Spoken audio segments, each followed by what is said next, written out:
आज के press conference का उद्देश्य क्या था आपका? आज दोपहर में आपातकालीन बैठक हम लोगों ने बुलाया। शहर के कई संगठन के लोगों ने हिस्सा लिया, साथ ही साथ मानवाधिकार सुरक्षा कमेटी के पदाधिकारीगण, नई दिशा के पदाधिकारीगण, कुछ अन्य संस्था के भी पदाधिकारीगणों ने हिस्सा लिया और देश की मौजूदा स्थिति पर समीक्षा की गई, जिसमें आगे की रणनीति को हम लोगों ने तय किया। क्या कुछ तय किया? आगे की रणनीति आपका क्या है? रणनीतियाँ स्पष्ट है कि अभी देश युद्ध की मुहाने पर खड़ा है।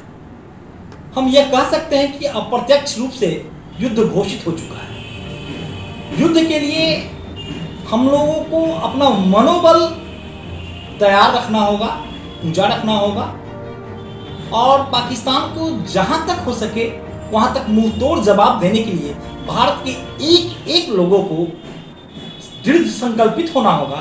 और इसके लिए जितने भी हमारे स्वयंसेवी भाई हैं वो स्थानीय स्तर पर जाकर के स्थानीय लोगों को मनोबल बढ़ाने का काम करेंगे।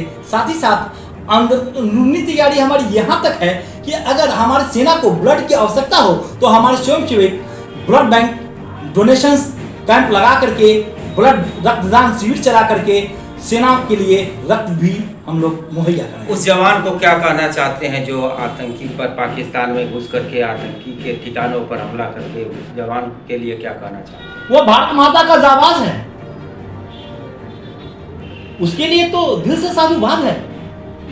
मैं तो मानता हूं कि हमारे एक जवान को अगर मौका दे दिया जाए तो पूरे पाकिस्तान को उड़ा करके आ जाए।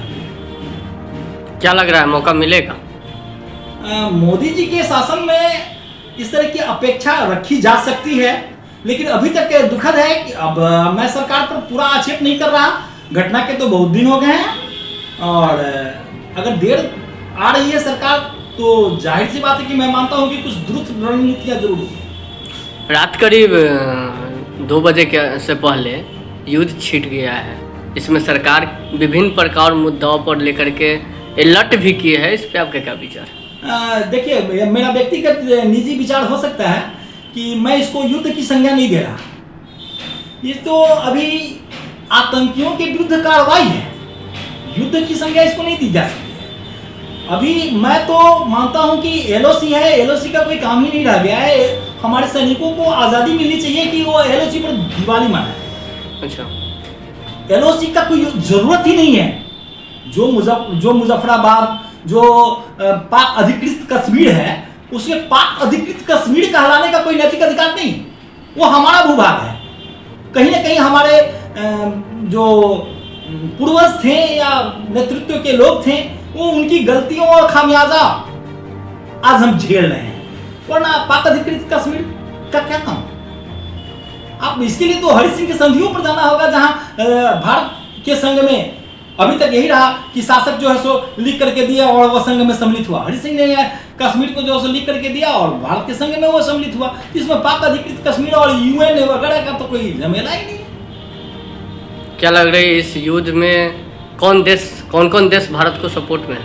मुझे नहीं लग रहा है कि कोई भी देश आज के डेट में पाकिस्तान को सपोर्ट करेगा। अगर वह सपोर्ट करता भी है तो उसके दोहरी चरित्र सामने आएगी, जहां गुड टेररिज्म और बैड टेररिज्म की बात आ जाएगी तो उसको सीधे कहा जा सकता है कि वो भी टेररिस्ट कंट्री है। भारतीय सेना के लिए क्या कुछ कहेंगे आप? भारतीय सेना आज तक के इतिहास में हमेशा विजयी रही है, आगे भी विजयी रहेगी, क्योंकि भारतीय सेना प्रोफेशनल होकर के नहीं, इमोशनल होकर के जंग को लड़ती है। और यह भारत माता की जय कहते हुए भारत का बच्चा बच्चा शहीद हो सकता है, मरने और मारने पर मादा हो सकता है। अच्छा, शाम में जो है अलर्ट भी किया जाएगा, अलार्म भी बजेगा, लाइट भी गुम होगी। इस पे क्या कुछ संदेश देंगे आम जनों के? देखिए, वो तो युद्ध की जब स्थितियां होती है तो एक प्रोटोकॉल है, उस प्रोटोकॉल को तो करना ही पड़ता है, उस प्रोटोकॉल को मानना ही होगा। हम नहीं मानते कि पाकिस्तान से इतनी बड़ी खतरा है हमारे भारत के भूभाग को कि इस तरह की कुछ घटना घटित होगी। क्या परिचय हुआ? अजीत भास्कर।